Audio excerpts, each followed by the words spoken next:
La femme a un rôle très spécial à jouer dans le plan de Dieu. Un rôle spécifique. C'est pas arrivé souvent qu'on a donné un message particulièrement sur ce sujet-là.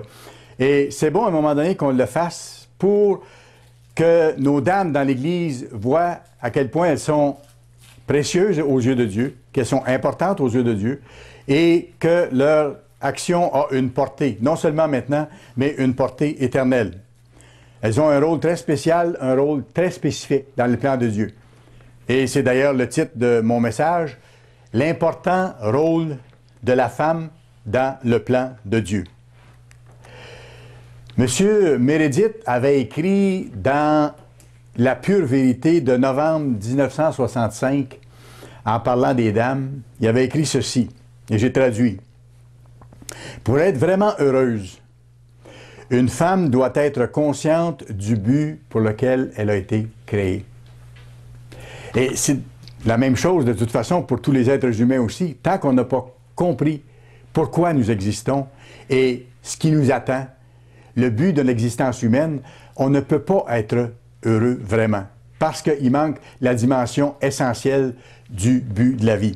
Alors je reprends ce que M. Meredith a dit. Pour être vraiment heureuse, une femme doit être consciente du but pour lequel elle a été créée. Et on parle spécifiquement ici d'une dame convertie, d'une dame chrétienne. Et elle doit se fixer des buts précis pour réaliser ce grand but ultime qui vient de Dieu. Alors, ça veut dire que chaque femme que Dieu appelle dans son Église, elle doit prendre des décisions, elle doit faire des choix à la lumière de ce que Dieu lui montre, de ce qu'elle apprend, de ce qu'elle vit, de ce qu'il lui donne d'expérimenter. Elle doit faire des choix, prendre des décisions, se fixer des buts à moyen terme, à court terme et à plus long terme aussi. Allez dans Genèse, chapitre 1. Genèse, chapitre 1. Bien sûr, c'est le moment où Dieu a créé Adam et Ève. Genèse, chapitre 1, versets 26 et 27.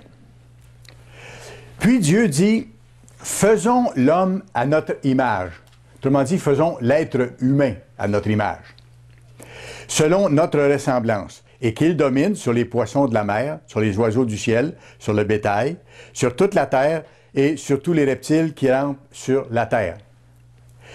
Verset 27. Dieu créa l'homme à son image. Entendez ici encore l'être humain. Dieu créa l'être humain à son image. Il le créa à l'image de Dieu. Il créa l'homme et la femme. Donc, l'être humain en deux genres différents, genre masculin, genre féminin. Donc, au moment de la création, Dieu a voulu qu'il soit ainsi, qu'il en soit ainsi. Dieu a créé l'homme et la femme. Et si vous remarquez bien, il a bien dit ici, il a créé les deux à son image. Alors, on voit que Dieu ne fait pas exception. Pour Dieu, les dames sont aussi importantes que les hommes. Il n'y a pas de différence à cet égard-là. Et remarquez qu'il y a la même promesse de Dieu aux deux en ce qui concerne leur avenir aussi. Ils sont destinés à développer une potentialité incroyable, à devenir membres à part entière de la famille de Dieu. Même chose, exactement. 2 Corinthiens, chapitre... Vous pouvez garder votre place dans Genèse, on va aller à 2 Corinthiens, chapitre 6, et on va revenir dans Genèse. 2 Corinthiens, chapitre 6. Regardez comment c'est joliment dit, et ça démontre le point que je fais en commençant le sermon aujourd'hui. Même promesse de Dieu aux deux en ce qui concerne leur avenir. 2 Corinthiens 6 et le verset 18. « Je serai pour vous un père, et vous serez pour moi des fils et des filles. » Dieu prend vraiment la peine de faire la distinction pour montrer qu'à ses yeux, les deux sont tout aussi importants, parce qu'il veut en faire des membres à part entière de sa famille. Maintenant, on retourne dans Genèse 2. Genèse 2, et on va lire le rôle 18, pas le rôle 18, mais le verset 18, pardon, j'en étais à mon mot suivant. On va voir le rôle particulier de la femme dans l'équipe que Dieu forme dans un mariage. Alors, Genèse 2, non pas rôle, mais verset 18.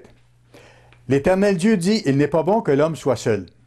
Je lui ferai une aide semblable à lui. » Je lui ferai une aide semblable à lui. Ça n'implique aucunement que cette aide soit inférieure à l'homme. Absolument pas.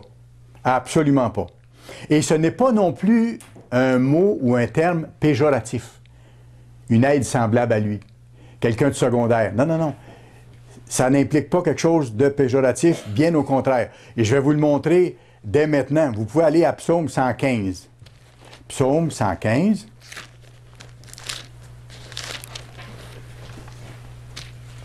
C'est pas un terme péjoratif parce que Dieu lui-même utilise le même mot pour se décrire, lui, dans certains de ses rôles, puis dans certaines de ses actions. Il prend le même mot qu'il a utilisé pour désigner le rôle de la femme, pour désigner certains de ses rôles à lui ou certaines de ses activités précises. D'ailleurs, le mot « aide » qu'on a vu dans Genèse 2, 18, en français c'est « aide », mais dans l'hébreu, c'est « Ezer », ça s'écrit E-Z-E-R. Le mot hébreu utilisé, c'est E-Z-E-R.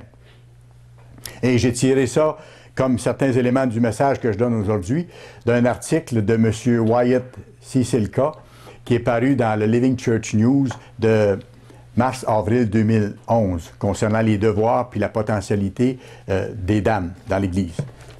Alors, Dieu utilise ce mot-là, Ezer, hébreu, pour se décrire. Quand il aide des gens, quand il aide des nations, quand il joue le rôle d'aidant, de celui qui soutient, de celui qui encourage, de celui qui protège. Et regardez Psaume 115, verset 9. Israël, confie-toi en l'Éternel. Il est leur secours et leur bouclier. Et le terme secours, Ezer. Il est leur aide et leur bouclier. Alors, c'est pour ça que je vous dis, Dieu utilise le même mot pour se décrire lui-même.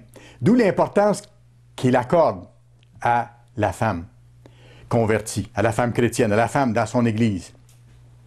Il est leur secours, leur Ezer et leur bouclier. Même chose au verset 11. Vous qui craignez l'Éternel, confiez-vous en l'Éternel. Il est leur secours et leur bouclier. Encore le même mot, Ezer. Psaume 70, un peu avant. Psaume 70. Et le verset 6. Moi, je suis pauvre et indigent. C'est David qui parle. Moi, je suis pauvre et indigent. Ô Dieu, hâte-toi en ma faveur, donc de m'aider. Tu es mon aide et mon libérateur. Et dans le hébreu, dans le texte hébreu, c'est tu es mon Ezer et mon libérateur. OK? Mon aide. Le même mot. Et là, il parle de Dieu, il parle de l'Éternel, il parle du Tout-Puissant. Alors, quand Dieu dit dans Genèse 2, verset 18, qu'il a fait pour l'homme une aide semblable à lui, on voit qu'il n'est absolument pas question de notion d'infériorité en quoi que ce soit. Mais ça indique un rôle différent. Ça, c'est la différence que Dieu a voulu entre homme et femme. Un rôle différent. Et c'est important qu'on comprenne ce rôle-là. Pour que chacun, dans l'Église, dans les couples, on joue le rôle qu'on doit jouer. Parce que si on accomplit les choses comme on doit les accomplir selon ce que Dieu nous a donné comme mandat, tout va pour le mieux. Tant qu'on n'a pas compris ça et qu'on ne met pas ça de l'avant en action, il y a des conséquences. C'est des roues qui tournent comme si elles étaient carrées un peu, si vous voulez. Ça ne donne pas les résultats que ça pourrait donner autrement. Les deux ont été créés, je vous le rappelle, à l'image de Dieu. Et les deux ont la même potentialité. Et les deux, dans un couple, travaillent vers la même récompense, parce qu'ils auront la même récompense. Ils vont avoir la vie éternelle et ils vont avoir des postes d'autorité dans le monde à venir.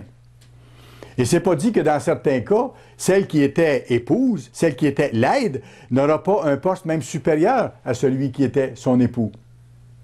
Vous savez, c'est Dieu qui connaît les cœurs, c'est Dieu qui prépare chacun, c'est Dieu qui sait ce que chacun fait avec ce qu'il lui donne, homme ou femme. Alors, il peut y avoir des différences en bout de ligne aussi. Mais une chose certaine, c'est que on voit par la Bible que Dieu chérit ses filles. Et Dieu veut qu'elles soient des aides pour leur mari, des aides dignes de confiance. Et qu'elles soient des conseillères sages. Vous savez, c'est pas parce que quelqu'un est une femme qu'elle est automatiquement sage. Parfois, dans la société, on laisse entendre que parce qu'une personne est une femme, elle sera automatiquement meilleure que telle autre. Ça ne va pas comme ça. Ça ne va pas comme ça pour personne, d'ailleurs. Parce qu'il faut développer les traits de caractère qu'il faut pour arriver au résultat escompté. Alors, Dieu veut que ces filles qu'il aime deviennent des conseillères sages. Et comment est-ce qu'on devient sage? On ne naît pas sage, on le devient. Et c'est pour ça que l'apôtre Jacques dit, si vous manquez de sagesse et de discernement, demandez à Dieu. Mais on a tous besoin de demander de sagesse plus et discernement plus. Alors, la première étape à faire, c'est de demander à Dieu qu'il nous donne sa sagesse et non pas la nôtre. Parce qu'avez-vous remarqué, au point de départ, là, on en a tous une sagesse, mais c'est une sagesse humaine. Et monsieur, tout de suite, on est prêt à trouver les solutions, puis à savoir comment ça marche, puis même avant de connaître Dieu, on règle les problèmes du monde, et puis il n'y en a pas de problème pour nous, parce qu'on a la sagesse, mais c'est une sagesse humaine.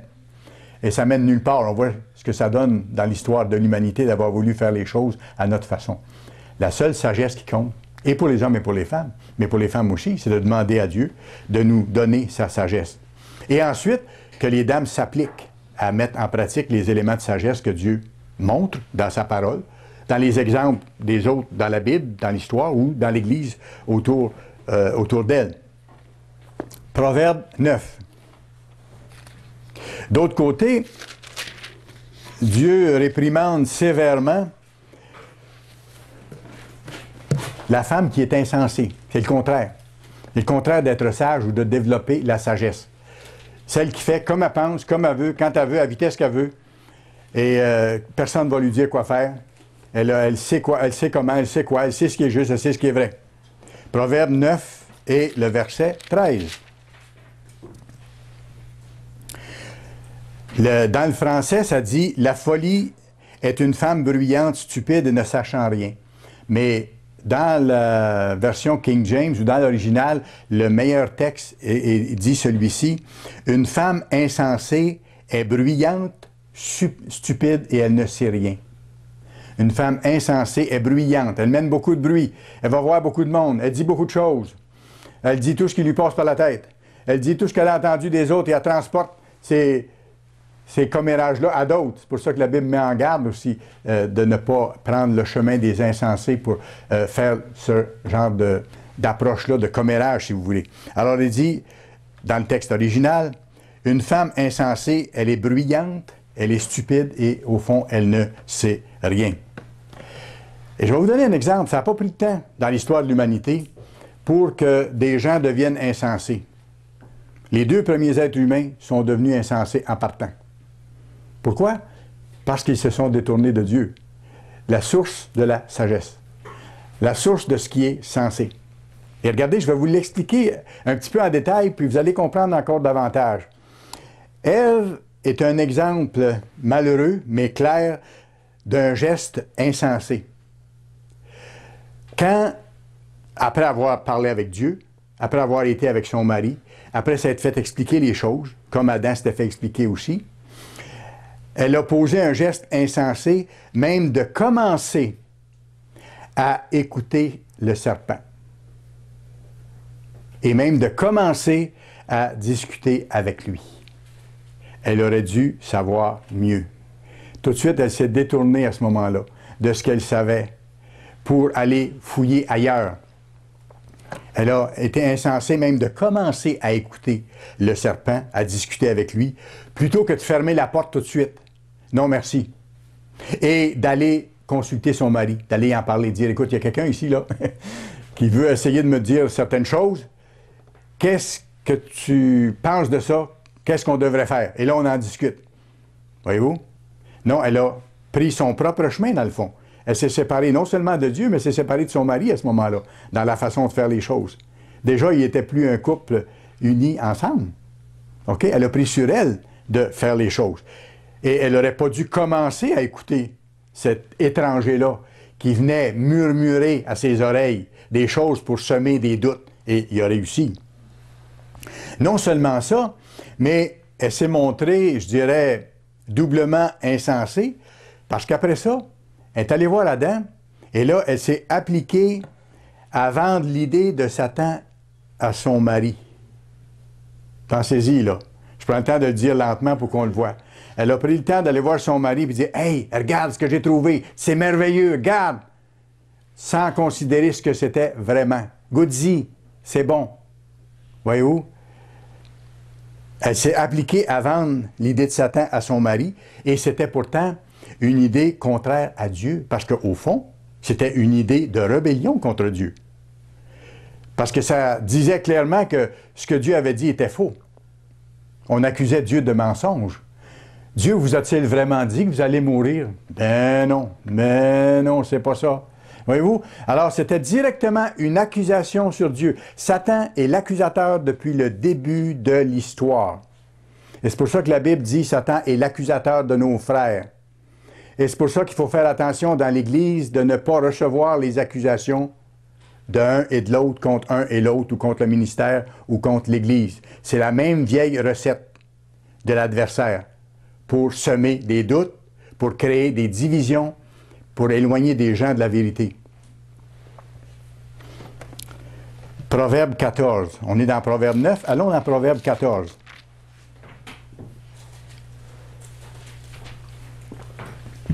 Proverbe 14, verset 1. Regardez la première partie du verset, comment c'est formidable. La femme sage bâtit sa maison. Ça dit peu de choses, mais ça dit tellement en même temps. Parce que la femme qui est sage, elle veut que son ménage fonctionne bien, elle veut que ses enfants apprennent les bonnes choses, elle veut les protéger de l'extérieur, elle veut soutenir son mari, l'encourager, elle veut obéir à Dieu, elle met Dieu en premier dans sa vie, même avant son mari. Et ce faisant, elle bâtit sa maison, pas seulement pour le temps présent, physique, mais également pour l'avenir, parce que sa famille aura une portée éternelle dans le royaume. La femme sage bâtit sa maison, mais regardez, la femme insensée, quant à elle, la renverse de ses propres mains. N'est-ce pas ce que Ève a fait? Et ce qu'on voit malheureusement autour de nous, on a comme expérience de vie, chacun de nous, des exemples qu'on pourrait citer de dames qui ont mis en ruine leur foyer, leur maison, leur famille, parfois pour des peccadilles, des bagatelles ou des choses sans valeur, pris le mauvais chemin. 1 Timothée 2. Vous savez, dans cette histoire-là, Ève, elle a été séduite par le grand séducteur. Elle a été séduite, elle a été trompée, elle a été induite en erreur, mais Adam, lui, n'a pas été séduit. Adam n'a pas été séduit parce que Dieu avait mis sur lui une responsabilité additionnelle et dans ce sens-là, il devait agir de façon particulière dans son rôle. Et Adam a laissé entrer le péché. Il a fait un compromis. Il a laissé entrer le péché dans ce qu'Ève lui a proposé. Il a fait un compromis. Par faiblesse, probablement. Pour plaire à sa femme, sans doute. Pour ne pas la contredire. Mais parfois, dans un couple, parfois on doit tracer la ligne et dire non, ça c'est pas la chose à faire. Et on doit avoir l'honnêteté et la fermeté d'être capable de se parler sans s'entre-déchirer, mais de se parler clairement et de se protéger l'un l'autre. Parfois, ça va être un qui va voir le danger et parfois, ça va être l'autre qui va voir le danger. Mais il faut être capable de se dire les choses telles qu'elles sont pour protéger le couple et pour protéger la famille. Mais dans le cas d'Adam et Ève, Ève, elle a été séduite, mais Adam n'a pas été séduit. 1 Timothée 2, verset 14. 1 Timothée 2, verset 14. Regardez ce qu'il dit ici, c'est bien clair. Adam n'a pas été séduit. Mais la femme séduite s'est rendue coupable de transgression. OK? Adam n'a pas été séduit. Dans le fond, si j'explique un peu plus en détail, c'est que chacun a manqué à son rôle. Chacun n'a pas joué le rôle qu'il devait jouer au point de départ. La femme n'a pas été soumise à son mari et à Dieu, et l'homme n'a pas joué son rôle de leader protecteur. Quand on le voit comme ça, là, on voit que les deux ont manqué dans leur rôle de base dès le début. Chacun a manqué dans son rôle respectif. Ève s'est laissée influencer par un autre que son mari. Et elle s'est placée sous l'influence, sous l'instruction, sous les enseignements de cet autre individu qui n'arrivait de nulle part et qui avait quelque chose, même si c'était rempli de douceur, qui avait quelque chose de complètement contraire à ce qu'elle savait et à ce qu'elle avait été enseignée. Et Ève ne s'en est pas remis à Adam et elle ne s'en est pas remis à Dieu dans la circonstance qu'elle rencontrait. Elle l'a pris sur elle-même. Adam, lui, n'a pas joué son rôle de leader protecteur. Parce qu'un leader protecteur trace la ligne à un moment donné. Il dit non, non, non, mon épouse, on ne va pas plus loin là-dedans. Regarde, rappelle-toi ce que Dieu nous a dit. C'est lui qui nous a donné la vie. L'autre, on ne le connaît pas, lui. Il vient d'arriver de nulle part, puis lui va avoir la vérité. Il vient simplement d'arriver, il est tout nouveau sur la scène, là. Et il vient nous dire quoi faire, alors que celui qui nous a donné la vie, nous a montré le chemin, puis il dit, faites ça, je vais être avec vous. Il nous a jamais triché, il nous a jamais menti. Et on va croire le nouveau venu. Voyez-vous, Adam aurait dû tracer la ligne de cette façon-là. Pourquoi? Parce qu'il était le dirigeant du couple. C'est pas pour rien que Dieu a placé l'homme en charge de son foyer. Il y a des fonctions précises pour aimer sa femme, la servir, la protéger, l'encourager et ensemble bâtir quelque chose qui va durer.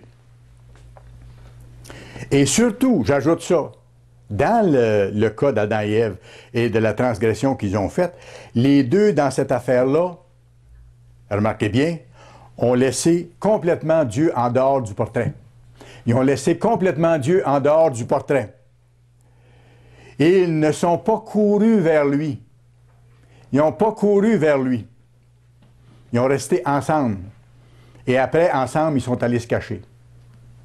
Il y avait quelque chose qui n'était pas en règle à ce moment-là. Et ce faisant, parce que devant la situation problématique, ils ne sont pas allés demander à Dieu, ils auraient pu le faire, mais ils ne l'ont pas fait, ils sont devenus vulnérables au plus haut point et ils sont tombés. C'est ce qui s'est produit. Et c'est pour ça que c'est si important, puis on en parle régulièrement dans les sermons, de s'en remettre à Dieu pour toutes choses. Les grandes choses dans notre vie, comme les petites choses, ou comme les choses qui nous semblent parfois anodines. Demandez à Dieu de vous donner la sagesse pour savoir quoi faire, quelle décision prendre. Puis ne pas aller trop vite pour décider. Parce que ça, c'est dangereux. Vous connaissez la théorie des vendeurs, hein, pour dire, ça part comme des petits pains chauds, là. Vous n'avez pas beaucoup de temps pour vous décider. Je regrette de vous le dire, mais il faut que vous preniez une décision maintenant parce qu'il y a tellement de gens qui vont acheter ce produit-là et on est en quantité limitée. Alors, on vous vend l'argument de prendre la décision rapidement sans trop réfléchir, sans vérifier. Alors, c'est ce que Satan aime faire. Alors, c'est ce qu'ils ont fait aussi. Ils n'ont pas pris le temps de vérifier auprès de Dieu. Ils l'ont laissé complètement en dehors du portrait. Toutefois, avec l'Esprit de Dieu, ce qu'on voit dans l'Église, c'est tellement encourageant, c'est que les dames deviennent capables de grande sagesse. De grande sagesse autant que les hommes. Et même plus dans certains cas. Si la dame est davantage soumise à Dieu, et si elle est plus proche de Dieu que son mari. Il peut y avoir des différences. Chacun, rappelez-vous, l'appel est individuel. Et chacun fait le chemin selon ce qu'il décide de faire, avec le zèle qu'il décide d'y mettre, avec l'enthousiasme, avec l'ardeur ou non qu'il décide ou non d'y mettre. Alors, il peut y avoir des différences à ce niveau-là. Mais avec l'Esprit de Dieu, les femmes deviennent capables de grande sagesse. Et Dieu montre les rôles précis que ces filles qu'il aime doivent jouer. Et le premier rôle, on en a vu un petit peu tantôt, c'est celle d'être aide de son mari. Ézer de son mari. Et ça veut dire quoi? Ça veut dire une collaboratrice. Ça veut dire quelqu'un qui est une associée dans la même entreprise. Et je me rappelle quand on a décidé de se fréquenter, Angèle et moi, et après qu'on a décidé de fonder un foyer, on rêvait des enfants qu'on aurait, on rêvait des activités qu'on ferait, on rêvait de s'intégrer dans nos familles avec notre descendance aussi. On avait plein de beaux rêves comme ça et on a bâti là-dessus. Pourquoi? Parce qu'on était des associés. On était les plus grands amis, on l'est encore. Et on avait décidé de vivre toute notre vie ensemble. Ça, c'était décidé au point de départ, qu'il n'y avait pas de retour. Et on continue, et on va continuer. Alors, le rôle d'une épouse, c'est d'être la collaboratrice et l'aide de son mari. Et on en a besoin. On en a besoin en tant qu'homme. Même si parfois certains hommes ne le reconnaissent pas ou hésitent à le reconnaître par orgueil, nous avons besoin de nos épouses. Adam se sentait dépourvu et Dieu a dit, je vais te faire une aide semblable à toi pour te compléter. Et Dieu a fait en sorte que la femme, dans un couple, complète l'homme. On est différents à beaucoup d'aspects, mais par le fait que ces différences-là, ça fait un équilibre. Ça fait un équilibre. L'homme est beaucoup plus froidement logique, la femme va être plus émotive. Alors, ça fait un équilibre, parce qu'on ne peut pas fonctionner juste avec la froide logique, et on ne peut pas fonctionner non plus seulement avec de l'émotion. Alors, ça prend un juste milieu. Et c'est là que l'équilibre se crée, lorsqu'il y a une belle harmonie dans un couple, qu'on peut se parler, qu'on peut échanger, qu'on peut s'encourager, et là, on avance ensemble. Et on appelle ça être heureux dans un couple aussi, et bâtir de quoi? De solide. Ne pas laisser traîner les choses lorsqu'il arrive des petits conflits ou des questions difficiles ou qu'on ne semble pas se comprendre. Il ne faut pas laisser aller les choses, mais vider la question. Pas laisser les problèmes s'accumuler et devenir des abcès et devenir des cancers qui sont plus guérissables avec le temps. Le problème de certains couples qui se sont séparés, c'est d'avoir laissé trop longtemps perdurer des situations qui n'ont pas été adressées ou qu'on n'a pas traité au bon moment et de bonne façon. Et parfois, les hommes n'avaient pas appris à écouter. Ils avaient appris à être des hommes, dans le sens de macho. Ils avaient raison parce qu'ils étaient des hommes. Et ils ne voyaient pas la petite dame à côté qui, elle, avait des besoins particuliers. Faut qu'elle pense comme moi, faut qu'elle fasse comme moi, parce que c'est comme ça que ça marche. Ça, c'est l'homme macho qui voit pour lui-même et qui ne voit pas que la petite dame à côté, c'est une personne aussi importante que lui, mais elle est différente et Dieu l'a voulu comme ça pour que le couple se complète et qu'il soit une aide les uns pour les autres. Et mon épouse m'a aidé énormément de ce côté-là par sa sensibilité, alors que moi j'étais plus fonceur, si vous voulez, et plus logique, et plus froidement logique. Et parfois, elle m'amenait des arguments qui m'aidaient à équilibrer les choses. Comme moi, dans l'autre sens, je lui aidais aussi. Quand ça a été le temps, je peux vous dire en passant, quand ça a été le temps, je vois qu'elle me regarde avec un œil suspect un peu, mais sois pas inquiet. Je me rappelle que je voulais que les enfants apprennent à nager, par exemple. C'est un petit exemple dans l'autre sens. Mais nous, pour qu'ils apprennent à nager, ça prend de l'eau. Et il faut qu'ils fassent des expériences, et puis il faut des fois qu'ils avalent de l'eau un peu, puis bon, on leur montre. Mais en tant qu'épouse, ça lui coupait le souffle de voir que j'emmenais les enfants parfois dans des endroits où il y avait beaucoup d'eau et je les laissais se débattre un peu ou faire des expériences. Mais c'était le point de départ. Je les surveillais quand même, je ne les mettais pas en danger. Mais pour elles, c'était plus difficile parce que, mes enfants, qu'est-ce qui va leur arriver? Non, alors je disais, non, rassure-toi, regarde, je ne vais pas à l'excès, je fais attention. Mais ça a été les débuts, ils ont appris à nager. Voyez-vous? Alors, moi, je la complétais et elle me complétait. Dans d'autres fois, quand moi, j'étais trop expressif pour aller de l'avant ou trop direct, elle me disait, ben, écoute, tu ne penses pas que ce serait mieux d'aller plus doucement ou de considérer tel point de vue de la personnalité d'un des enfants ou tout ça?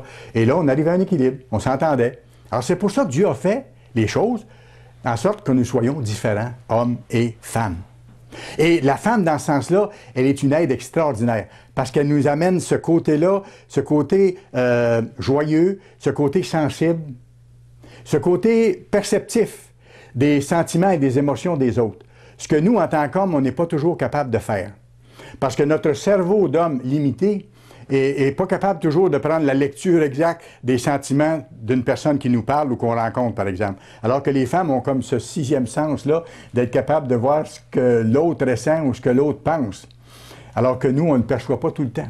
Alors, si on est proche un de l'autre, bien, l'homme va accepter que la femme lui fasse penser que quand j'ai fait telle chose ou quand j'ai dit telle chose, as-tu remarqué que la personne a réagi de telle façon? C'est parce que là, elle ne recevait pas ce que tu lui disais. Comprenez-vous? Elle l'a senti, mais moi, je ne l'ai pas vu. Et là, ça m'aide pour la prochaine fois, quand je parlerai à cette personne-là, d'aborder les choses de telle façon.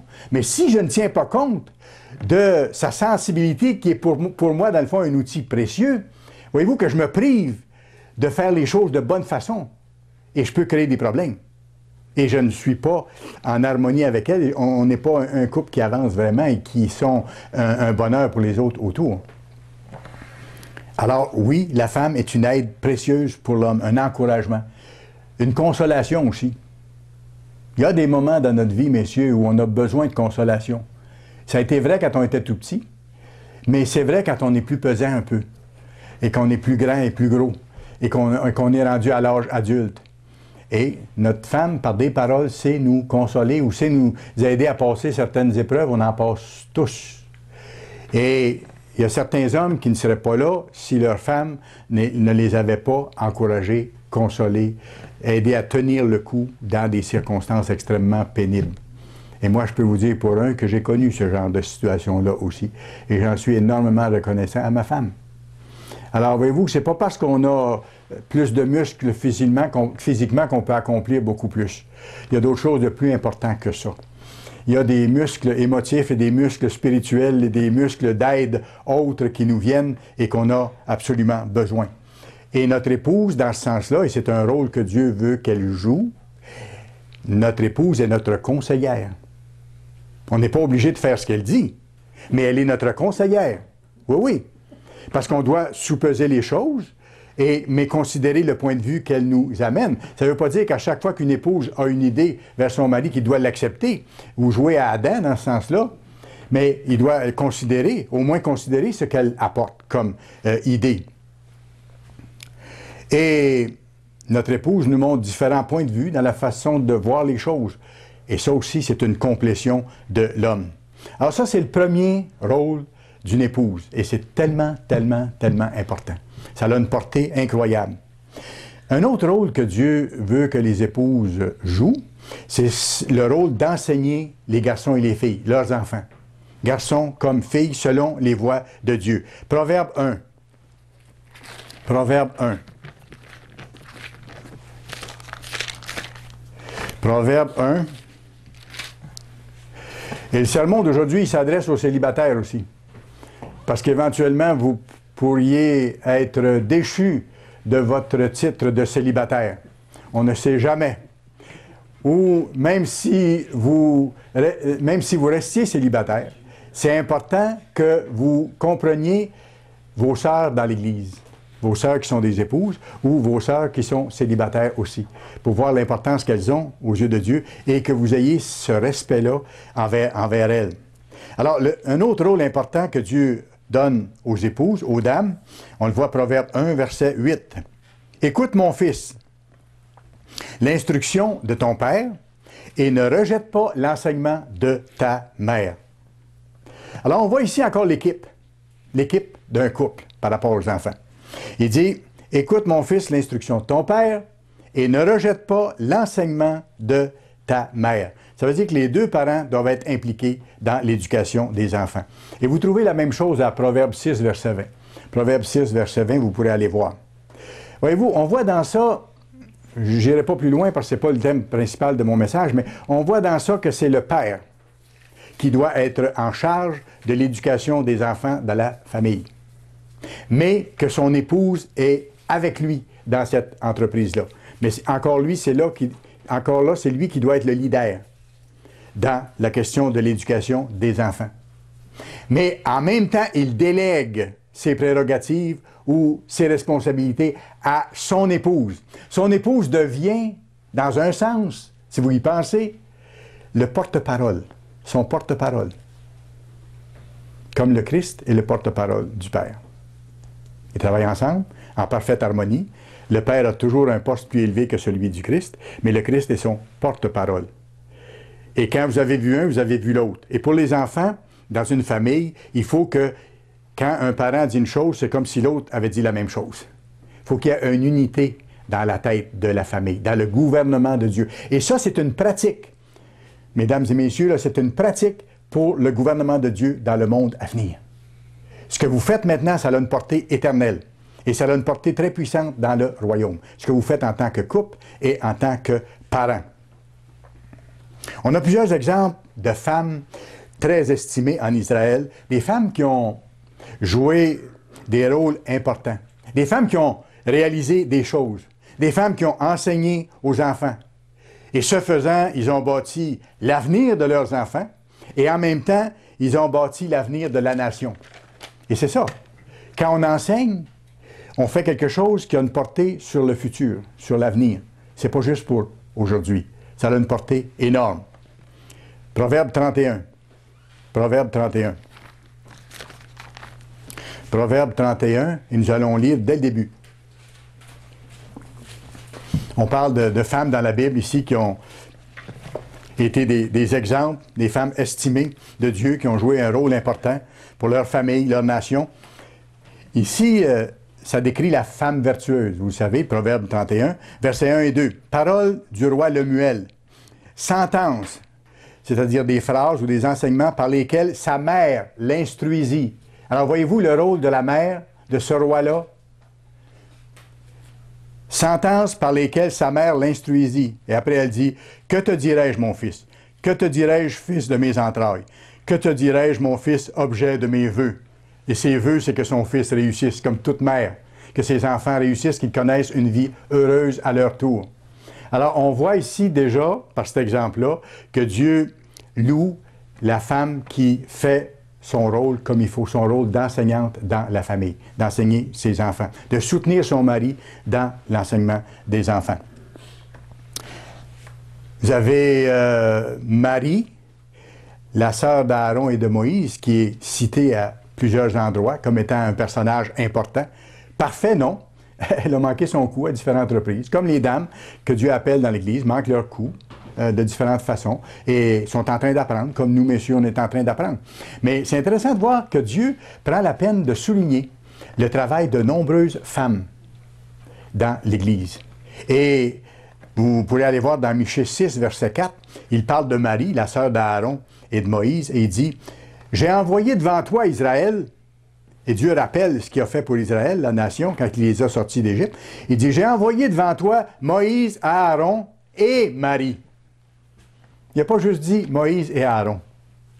Moïse, Aaron et Marie. Alors Marie a joué un rôle important là-dedans aussi. Et vous pourrez aller voir Exode 15, versets 20 et 21. On voit que quand, à la fin de sa vie, Moïse a écrit ce magnifique cantique et qu'on l'a chanté, Marie a pris les tambourets, les instruments de musique et elle a amené les autres dames à danser et à chanter ce cantique-là devant l'Éternel. Alors, voyez-vous, une femme d'initiative, une femme de caractère, une femme qui avait développé des attributs que Dieu voulait voir développer. Alors, c'est une autre des dames qu'on voit dans la Bible. Juge 4. Ça, c'est imposant aussi comme exemple. Juge, chapitre 4. Juge, chapitre 4. Ici, on va voir le cas de Déborah, rapidement. Vous l'avez probablement déjà vu, ce passage-là. Mais je ne sais pas si vous vous rappelez, mais Déborah, elle était juge en Israël. Ah, surprenant. Déborah, juge en Israël. On ne voit pas ça souvent. C'était des hommes qui étaient juges. Je vais vous dire pourquoi elle a été juge en Israël. Une des raisons. Parce qu'Israël avait besoin d'avoir un leader fort et qu'à ce moment-là, dans toute la nation d'Israël, il n'y avait pas un homme qui était capable de se tenir debout. Il n'y avait pas un homme qui était capable d'être un vrai leader et de diriger la nation. Et Dieu leur a fait une leçon en désignant une femme comme juge. Ça s'est passé à notre époque, d'ailleurs, avec la nation d'Israël. À un moment donné, ils ont eu un premier ministre du nom de Golda Meir, Certains se rappelleront de cette dame-là. C'était une dame extrêmement forte. Et c'est un peu le même phénomène qu'on voit ici avec Déborah. Et plusieurs des diplomates israéliens disaient à ce moment-là, oui, nous avons une femme comme premier ministre d'Israël, et c'est pas selon nos coutumes, mais c'est le meilleur homme que nous avons pour le moment. C'est la déclaration qu'on faisait, parce qu'il n'y avait pas de leader assez solide pour diriger la nation, pour se tenir debout, contrairement à ce qu'Adam avait fait, si vous voulez. Alors, Juge 4, verset 1. Les enfants d'Israël firent encore ce qui déplaît à l'Éternel, et après qu'Éhud fut mort, et l'Éternel les vendit entre les mains de Jabin, roi de Canaan, qui régnait à Hatzor. Le chef de son armée est Sisera, et habitait à Haroshet-Goïm. Bon. Verset 4, un peu plus loin. Dans ce temps-là, Déborah, prophétesse, femme de Lipitote, était juge en Israël. Et vous pourrez lire le reste du passage. Je ne vous donne pas le contexte, parce que c'est pas ça que je vais vous expliquer. Je vais vous montrer que Dieu, à un moment donné, a désigné certaines femmes dans certains rôles, qu'il n'y avait pas un homme qui pouvait le faire. Parce que les femmes peuvent avoir des grandes qualités. Puis dans certains cas, Dieu montrait à ses enfants, aux Israélites, qu'il n'y avait pas d'homme capable de remplir cette fonction-là. Et regardez, elle le dit clairement en Juge 5, verset 7. Elle parle d'elle-même, ici, Déborah. Elle dit, « Les chefs étaient sans force en Israël. Sans force. » Elle l'explique clairement, elle répète, les chefs étaient sans force en Israël, sans force. Quand je me suis levé, moi, Déborah, quand je me suis levé comme une mère en Israël. Et elle a agi comme une mère à un moment donné qui doit mettre le pied à terre dans la maison quand il n'y a pas de père ou quand le père n'est pas là, pour mettre de l'ordre dans la maison et faire en sorte que les choses aillent comme elles doivent aller. Et c'est un bel exemple. C'est un bon exemple.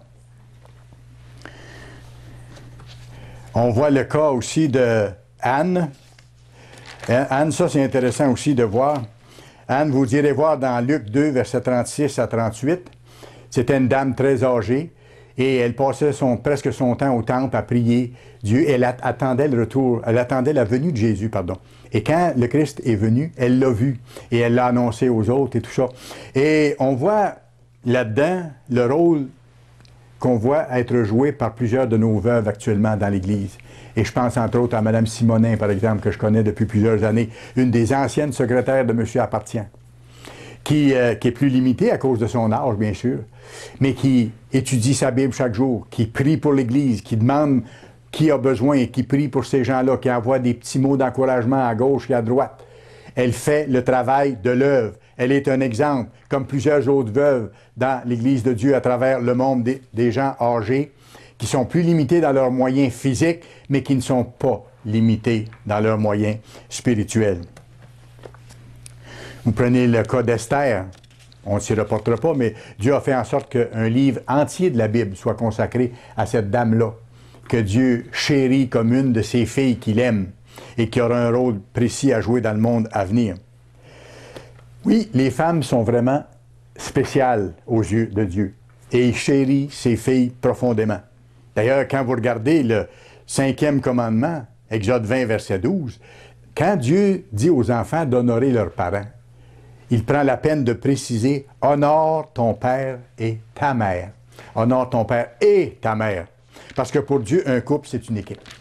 Un couple, c'est une équipe. Et ce ne sera pas surprenant que pour ceux qui sont appelés en couple maintenant, qu'ils puissent dans le monde à venir travailler ensemble, en tant qu'équipe aussi. Dieu est un Dieu logique. Dieu, il y a une suite dans les choses qui se fait.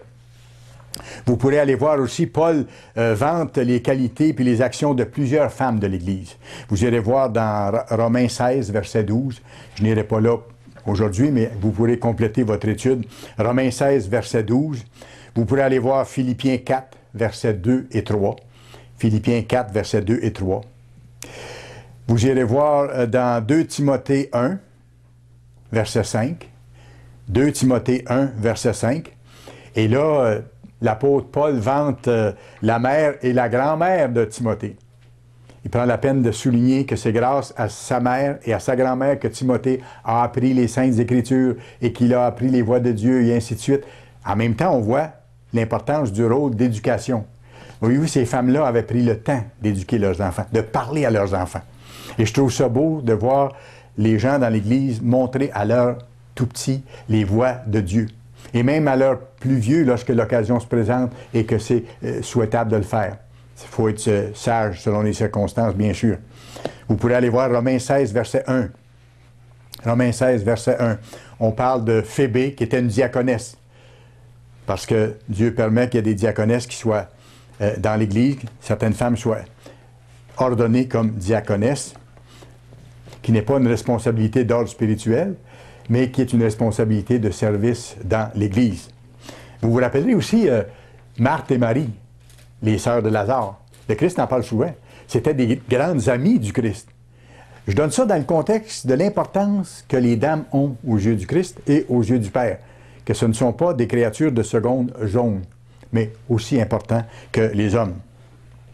Toutefois, selon les instructions divines, les femmes ne peuvent pas être ordonnées en tant que ministres. Ça, on sait. C'était la même chose dans l'Ancien Testament. Dieu a créé l'homme et la femme différents. Je vous en ai parlé tantôt, mais pour qu'il y ait un équilibre dans le couple. Et Dieu veut que les différences entre féminité et masculinité soient marquées. Et c'est pour ça que c'est différent du côté de l'habillement. Et c'est pour ça, bien, regardez qu'il y a 1 Corinthiens 11. Ça vaut la peine qu'on fasse un petit saut du côté de 1 Corinthiens 11. C'est pour ça que Dieu fait une différence entre hommes et femmes pour ce qui est de la longueur des cheveux. On est surpris les premières fois qu'on entend ça quand on vient à l'Église, mais Dieu veut que ce soit comme ça. Et quand on s'y conforme, ça plaît à Dieu, ça montre qu'on est soumis à son autorité, à son gouvernement. Regardez 1 Corinthiens 11, verset 14 et verset 15. La nature elle-même ne vous enseigne-t-elle pas que c'est une honte pour l'homme de porter de longs cheveux? Ça ne peut pas être plus clair que ça. Et c'est pour ça que dans l'Église, on montre aux hommes à ne pas se laisser pousser les cheveux pour que ça dépasse sur le collet de chemise en arrière, puis ça dépasse par-dessus les oreilles, ou que ça soit une coupe plus masculine. Mais que c'est une gloire, verset 15, pour la femme d'emporter des cheveux longs, parce que la chevelure lui a été donnée comme voile. Voyez-vous, ça ne peut pas être plus clair que ça. Alors, si on veut plaire à Dieu, on fait cette distinction-là entre hommes et femmes dans notre façon de garder nos cheveux. Court pour les hommes et long, plus long pour les femmes. Verset 16. Si quelqu'un se plaît à contester, nous n'avons pas cette habitude dans les églises de Dieu. Alors, on ne conteste pas parce que Dieu nous a montré clairement qu'est-ce qu'on doit faire. Alors, Dieu a donné à la femme beaucoup de beauté, a donné à la femme beaucoup de charme, a donné à la femme beaucoup de grâce. Mais en même temps, il y a un danger qui vient avec ça aussi. C'est qu'elle doit rester humble, malgré sa beauté, malgré ses charmes, malgré la grâce que Dieu lui a donnée. Et Paul en parle, 1 Timothée 2. 1 Timothée, chapitre 2. 1 Timothée, chapitre 2. On va commencer à lire au verset 9. Verset 9. « Je veux aussi que les femmes, vêtues d'une manière décente, avec pudeur et modestie, ne se parent ni de tresses, ni d'or, ni de perles, ni d'habits somptueux. » Oups! Là, je me rappelle, on a déjà eu des questions là-dessus. Donc, est-ce que ça voudrait dire qu'on ne peut pas porter de bijoux, qu'on ne peut pas avoir une bague en or, qu'on ne peut pas avoir de beaux habits ou tout ça? Non, ici, il fait un point pour faire en sorte qu'on ne mette pas l'importance sur ces choses-là. C'est ce que ça veut dire. Je veux aussi que les femmes, vêtues d'une manière décente, avec pudeur et modestie, ne se parent ni de tresses, ni d'or, ni de perles, ni d'habits somptueux, mais qu'elles se parent de bonnes œuvres, comme il convient à des femmes qui font profession de servir Dieu. Alors ici, c'est la question de mettre les priorités aux bonnes places. C'est comme certaines personnes peuvent être très, très riches et être membres d'Église. Abraham. Dieu n'a jamais reproché à Abraham d'être très, très riche. Ni à Job non plus. Par contre, il y en a d'autres qui étaient très, très, très riches, qui se vantaient de leur richesse ou qui comptaient sur leur richesse. Là, Dieu avait quelque chose à leur montrer. Parce qu'il dit, c'est pas ça votre valeur. Voyez-vous? Si quelqu'un a un certain moyen, mais que pour lui, ça demeure des moyens, tout simplement, pour faire le bien, pour faire sa vie, pour soutenir l'œuvre et tout ça, il n'y a pas de problème. Et c'est la même chose en ce qui concerne les beaux habits, les bijoux, tout ça. On peut avoir des bijoux, on peut avoir des beaux habits, selon ce qu'on peut se permettre financièrement. Mais il ne faut pas que ce soit là notre valeur. Je suis quelqu'un parce que j'ai un bel habit. Je suis quelqu'un parce que j'ai plus de bijoux, parce que j'ai des bijoux de plus grande valeur. Là, ça, c'est pas l'humilité que Dieu veut voir. C'est-à-dire que si on peut avoir ces choses-là, on doit rester humble, absolument, en toutes choses. Mettre les bonnes priorités. Ne pas faire, autrement dit, un Dieu pour la femme de sa beauté ou de sa grâce, ou de ses beaux habits, ou de ses beaux cheveux, si vous voulez. Ne pas en faire un Dieu, mais qu'elle les utilise avec reconnaissance envers Dieu. Alors, les femmes et les hommes doivent être humbles, enseignables et zélés. Suivre les voies du Christ. Imiter le Christ. Les deux vont être co-héritiers du Christ et héritiers de toutes choses. Après ça, il va plus loin. Vous pouvez aller à Tite, on n'est pas loin, on est dans Timothée. Allez dans Tite, s'il vous plaît, chapitre 2. Et Paul parle des dames âgées, parce qu'elles ont un rôle important à jouer aussi. Les dames plus âgées dans l'Église, là, si elles ont marché avec Dieu, même si elles ne sont pas parfaites, automatiquement, elles sont plus matures. Avec les années, on doit devenir plus mature. Elles sont plus matures. Et à ce moment-là, Dieu leur donne la responsabilité d'aider les jeunes femmes dans l'Église. D'aider les jeunes femmes dans l'Église, de les conseiller, de les encourager. Tite 2, versets 3 à 5.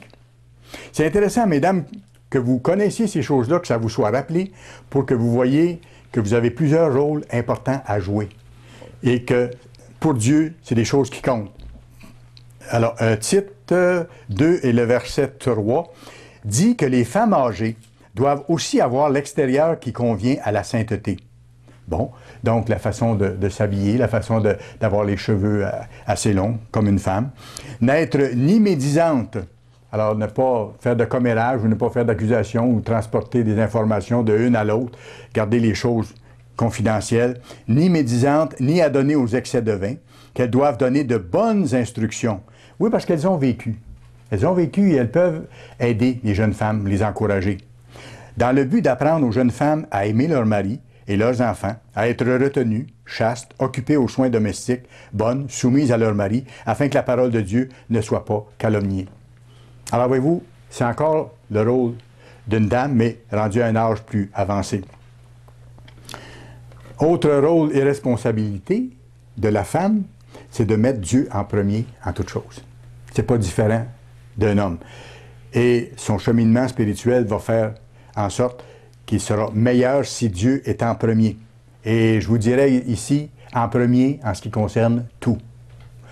Il faut que Dieu soit en premier avant son mari. Il faut que Dieu vienne avant ses enfants et avant sa propre vie. Ça vous rappelle un peu les conditions du Christ quand on vient pour être baptisé? Celui qui ne m'aime pas plus que son père, sa mère, sa femme, ses enfants n'est pas digne de moi s'il ne me met pas en premier. Alors ça doit rester comme priorité pour nos dames. Dieu, le mari, les enfants. C'est ça, la bonne priorité. Et ça fait partie de Matthieu 6, 33, là. Cherchez, premièrement, le royaume et la justice. Et le restant va tomber en place.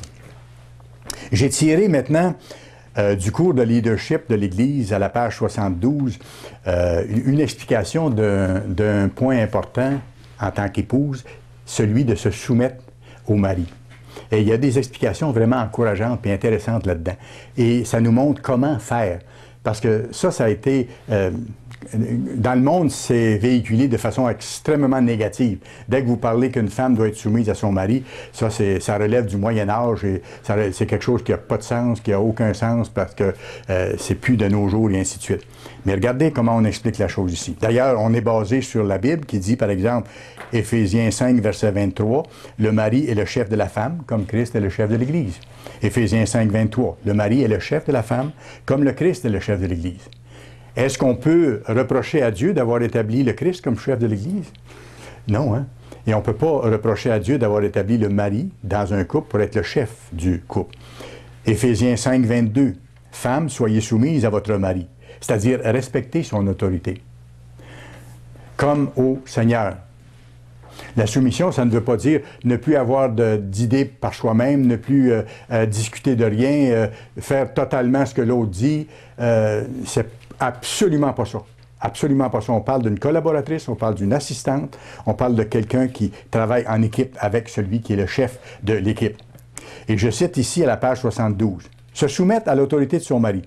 Celui qui partage la vie de quelqu'un ne manque pas de découvrir ses défauts. » Et là, messieurs, si vous voulez savoir qui connaît le mieux vos défauts, demandez à votre épouse, parce que ça fait longtemps qu'elle est avec vous. Ou, si ça ne fait pas plusieurs années, elle est avec vous régulièrement. Et personne ne connaît mieux que l'épouse les fautes d'un homme. Se soumettre à l'autorité d'un conjoint imparfait, et ça, c'est le cas de chacun, là. Alors, pour l'épouse, se soumettre à l'autorité d'un conjoint imparfait, c'est quelque chose de difficile. Et c'est vrai. C'est quelque chose de difficile parce qu'il n'est pas parfait, le monsieur, là.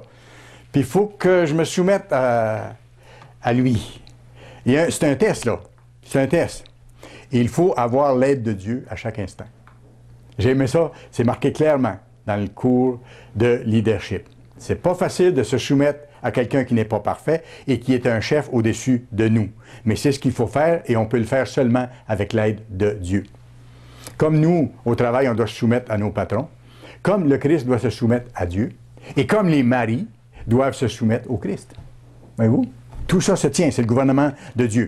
Dans la famille, il appartient au mari de prendre les décisions finales. Je n'ai pas dit toutes les décisions. Parce que parfois, il y a des maris qui ont mal compris ce que la Bible dit et qui se sentent obligés de prendre toutes les décisions grandes comme petites ou infiniment petites qui se prennent dans la maison jusqu'à la sorte de gruau à acheter ou la couleur des rideaux de la cuisine alors que c'est la femme qui vit là-dedans le plus souvent et ainsi de suite. Il y a des hommes qui se sentent obligés de faire ça. Mais si vous faites ça, c'est contraire à ce que Dieu vous demande. Parce que vous ne respectez pas l'aide que Dieu vous a donnée. Vous avez mal compris encore. Vous n'avez pas encore compris exactement ce qui doit se faire. Dans la famille, il appartient au mari de prendre les décisions finales. On parle des décisions importantes, majeures ici. Lorsque on n'arrive pas à voir les choses exactement de même façon, après avoir pris le temps d'en discuter, après avoir consulté Dieu d'abord, là, quand il y a une décision à prendre, bien là, il faut que quelqu'un tranche. Alors, c'est le mari qui a la responsabilité de trancher. Mais c'est le fun. C'est intéressant, parce qu'en même temps, c'est lui qui a la responsabilité des conséquences. Alors, mesdames, vous remettez ça dans ses mains. C'est toi qui décides, après ça, on vivra avec les conséquences, mais c'est lui qui aura la responsabilité des conséquences. Et il ne s'agit toutefois pas de décider seul. Alors, il y a des hommes qui sont habitués de décider seuls. Mais ça, c'est pas un couple. C'est un mari qui est resté célibataire dans sa tête. C'est un mari qui vit tout seul, en compagnie d'une chambreuse. C'est ça. Mettons les choses au clair. Et c'est pas ça que Dieu veut absolument pas.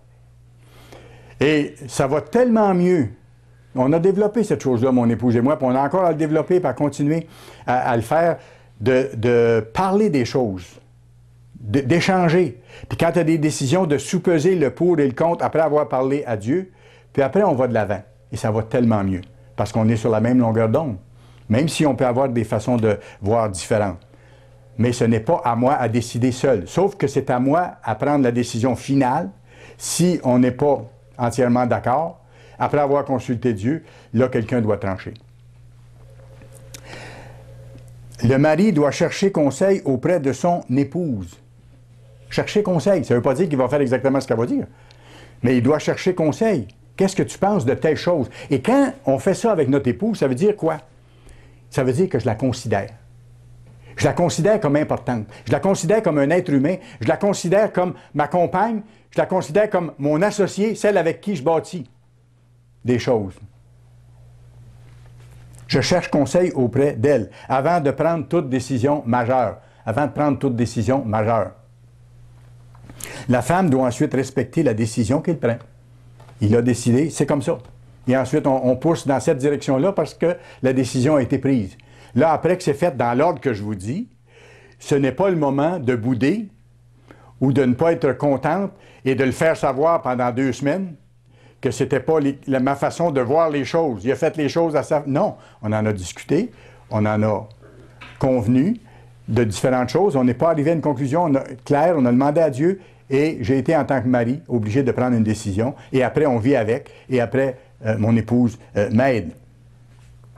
Alors, la femme doit ensuite respecter la décision qu'il prend, même si elle aurait fait les choses autrement. Elle ne doit jamais sentir que son mari n'accorde pas d'importance à ses propos et se doit de lui laisser la décision finale.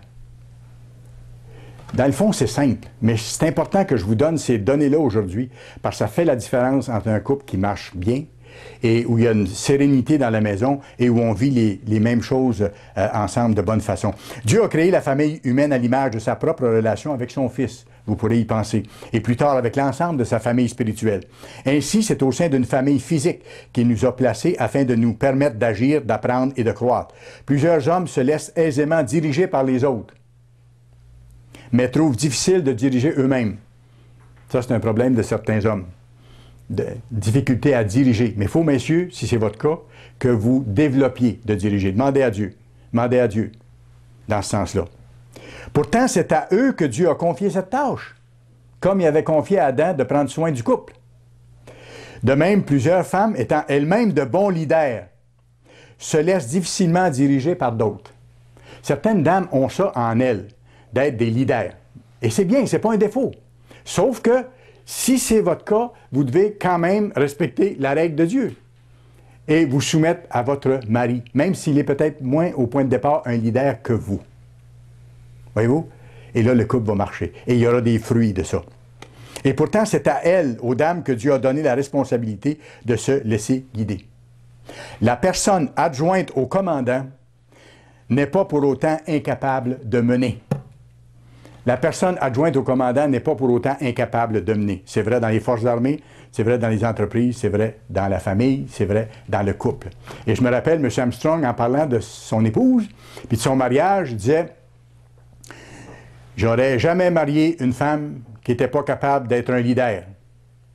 Mais j'aurais pas marié une femme capable d'être un leader qui aurait voulu continuer à être leader dans le couple. » C'est à peu près ça, je dis dans mes termes. C'est-à-dire qu'il voulait avoir une femme qui avait du caractère, qui était capable d'avoir de la volonté, mais en même temps, c'est lui qui allait mener quand même.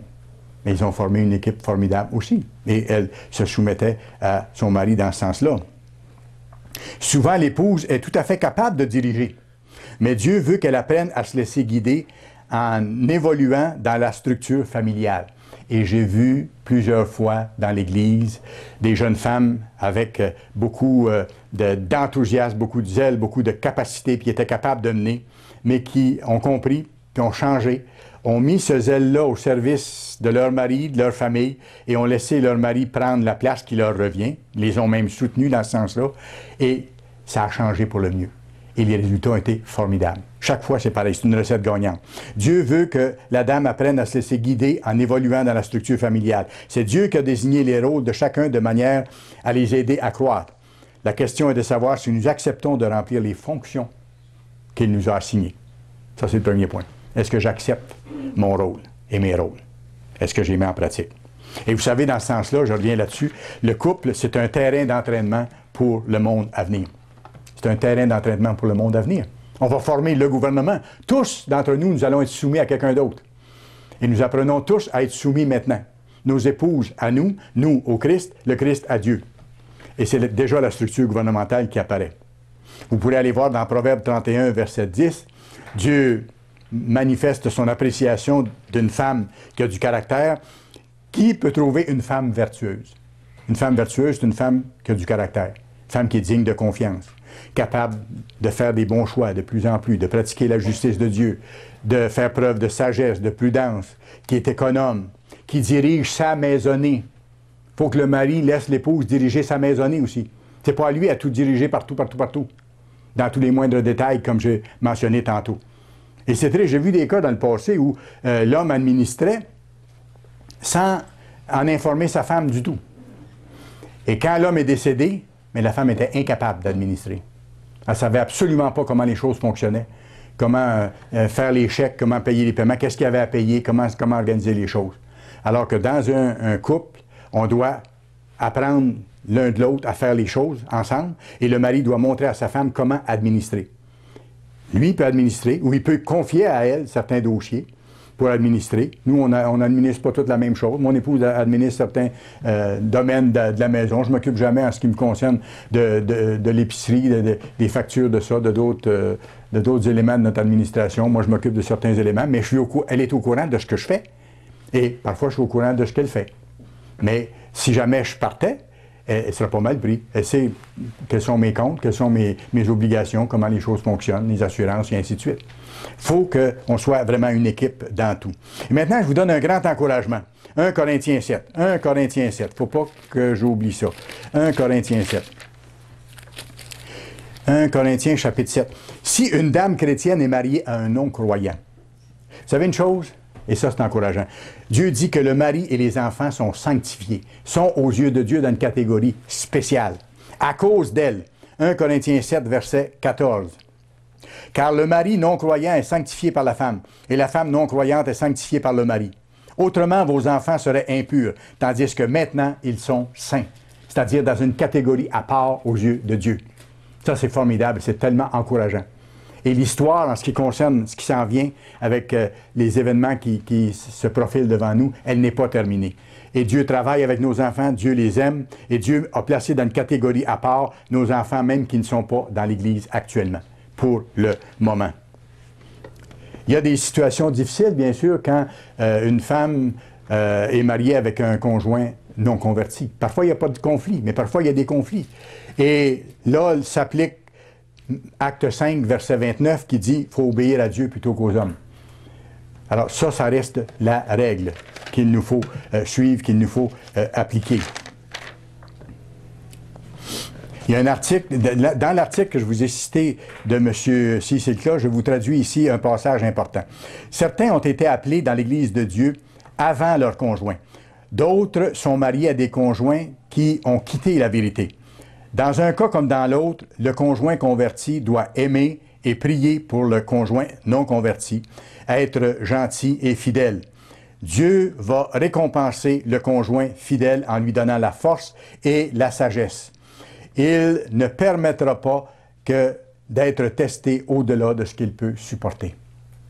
Alors, même ceux et celles qui sont dans ces circonstances-là, Dieu dit, si vous êtes fidèles, je vais vous amener à bon terme. Tellement encourageant. Et les maris chrétiens doivent aimer leur femme et se donner à elle, comme le Christ s'est donné à l'Église. Ça veut dire protéger leur épouse. Ça veut dire leur parler. Je n'ai pas insisté là-dessus tantôt, mais je prends 2 secondes. Leur parler. Parce que souvent, les hommes ont le problème du silencieux fermé. C'est-à-dire qu'on est porté à ne pas parler, à ne pas exprimer ce qu'on ressent ou à ne pas donner les nouvelles. Comment ça a été aujourd'hui, chérie? Bien. Ça en va. L'autre côté. Ben oui, ça a été bien, il l'a dit. Mais il n'a rien dit. Dans le fond, ce qu'elle voulait savoir quand il est revenu du travail, c'est qu'est-ce que tu as fait aujourd'hui, qui t'a rencontré, comment tu as vécu les choses. Alors là, il pense comme un garçon, comme un homme. Il a donné une réponse résumée, il pense que c'est réglé. Mais non, si on fait ça, c'est qu'on ne considère pas que notre conjointe, elle est différente, qu'elle a des besoins différents. Elle a été seule toute la journée et elle a besoin d'avoir un peu de détails sur ce que nous, on a vécu. Puis ensuite, entendre ce qu'elle a à dire aussi sur ce qu'elle a vécu. Donc, il faut parler à notre épouse, puis il faut l'écouter. Prendre le temps d'écouter nos épouses. Messieurs, ça, c'est une faiblesse que les hommes, en général, ont. De ne pas prendre le temps de regarder le point de vue de leur épouse. Prendre le temps de les laisser s'exprimer. Leur laisser l'espace vital dont elles ont besoin. C'était important. Tenir compte de ses goûts, tenir compte de ses besoins, tenir compte de ses opinions. Certains vont rester surpris. Par exemple, des fois, vous m'invitez à manger.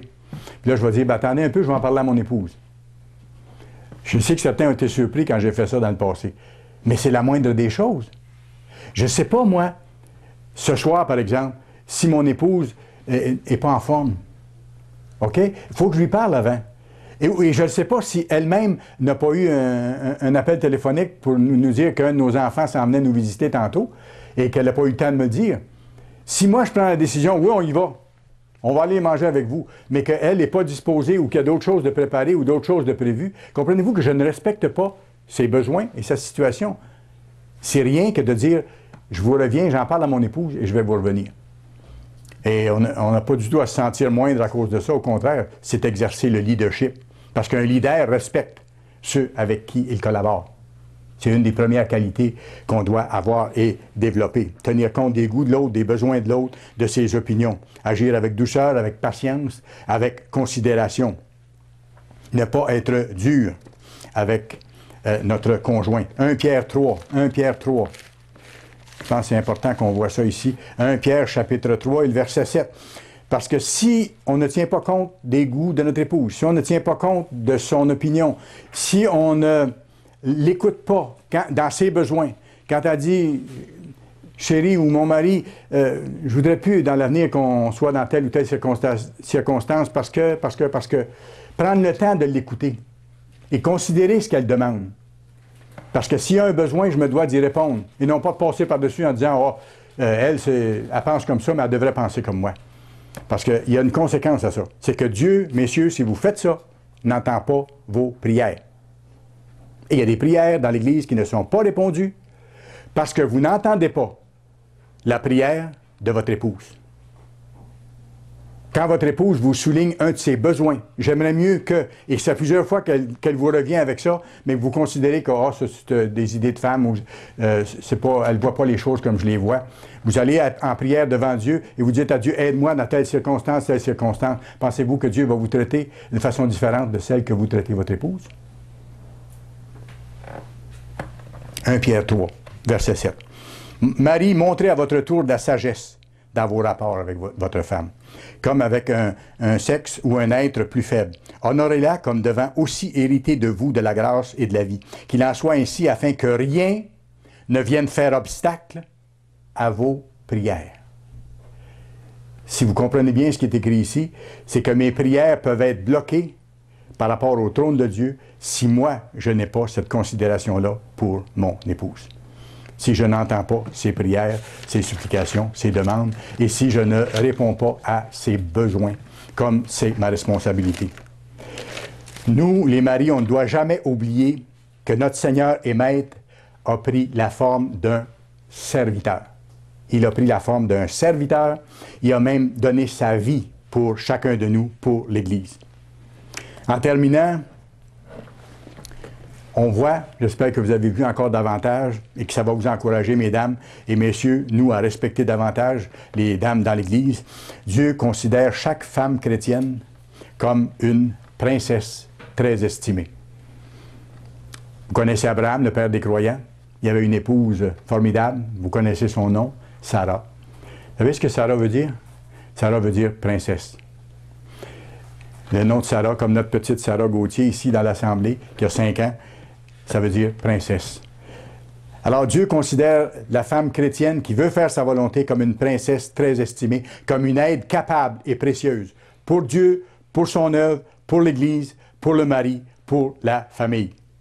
La femme chrétienne qui s'applique à accomplir ses responsabilités, à jouer son rôle, développe les qualités nécessaires pour servir non seulement actuellement dans sa famille physique, mais pour servir 2, 3, 10 villes dans le monde à venir, ou même une région complète.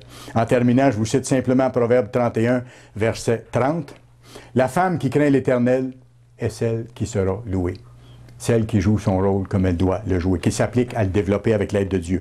Et verset 31, « Récompensez-la du fruit de son travail. » C'est formidable. C'est tellement encourageant de voir les choses comme Dieu nous les montre en ce qui concerne le rôle précieux des femmes dans l'Église.